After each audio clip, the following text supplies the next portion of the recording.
ખેડૂતો માટે આનંદો, આવતું ચોમાસું શાનદાર રહેવાની સંભાવના। ધરતીપુત્રો માટે ખુશીના સમાચાર આવ્યા છે। આ વખતે ચોમાસું શાનદાર રહેશે।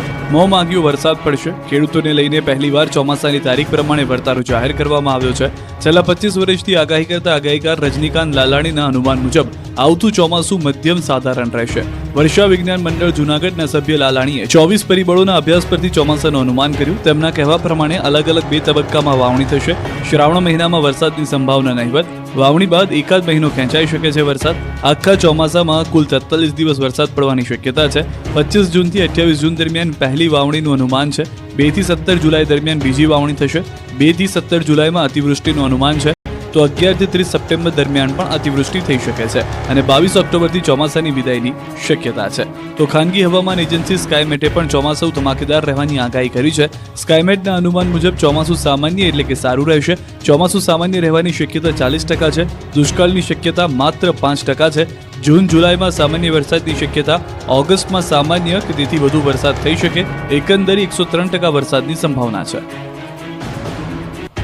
આવતીકાલથી ગરમીનો નહીં, આંધી વંટોળ માવઠાનો શરૂ થશે રાઉન્ડ। હવે ગરમીથી મળશે રાહત। 14 એપ્રિલ સુધી બદલાશે વાતાવરણ। આંધી વંટોળનો પ્રકોપ શરૂ થશે। ગુજરાતીઓને પ્રચંડ ગરમીથી રાહત મળવાની છે। આગ વખતે આકાશમાંથી કમોસમી વરસાદી છાંટા પડી શકે છે। કાળઝાળ ગરમી વચ્ચે હવે મોસમના મૂડ બદલાશે। 4 દિવસ ગુજરાત પર માવઠાનો ખતરો છે। હવામાન નિષ્ણાંત અંબાલાલ પટેલે આગાહી કરી છે કે 10 એપ્રિલ બાદ ગુજરાતમાં ગરમીથી રાહત મળશે। ઘણા ભાગોમાં પારો ગગડીને 37 ડિગ્રીએ પહોંચી શકે। ગરમીથી રાહતની સાથે રાજ્યમાં આવશે પલટો। 10 થી 14 એપ્રિલ વચ્ચે રાજ્યનું વાતાવરણ બદલાશે। 10 થી 14 એપ્રિલ વચ્ચે આંધી વંટોળનું પ્રમાણ વધી જશે। ગરમી ઘટતા આંધી વંટોળનો પ્રકોપ શરૂ થશે। કેટલાક ભાગોમાં આંચકાનો પવન 40 કિલોમીટરે પણ પ્રતિ કલાકની ઝડપે જોવા મળી શકે છે। આગામી લગભગ તારીખ 10 બાદ આ વખતે ગરમીમાંથી રાજ્યના ઘણા ભાગોમાં રાહત મળવાની શક્યતા રહેશે, પરંતુ તારીખ 10 થી 14માં હવામાનમાં પણ ઘણો પડતો આવશે। ભારે આંધી વંટોળનું પ્રમાણ વધશે અને સામાન્ય રીતે મધ્ય ગુજરાતના ભાગોમાં, અમદાવાદ, ગાંધીનગર વગેરે ભાગોમાં પણ પવનનું જોર રહેશે। આ તરફ હવામાન નિષ્ણાંત પરેશ ગોસ્વામીએ પણ કરી ઘાતક આગાહી।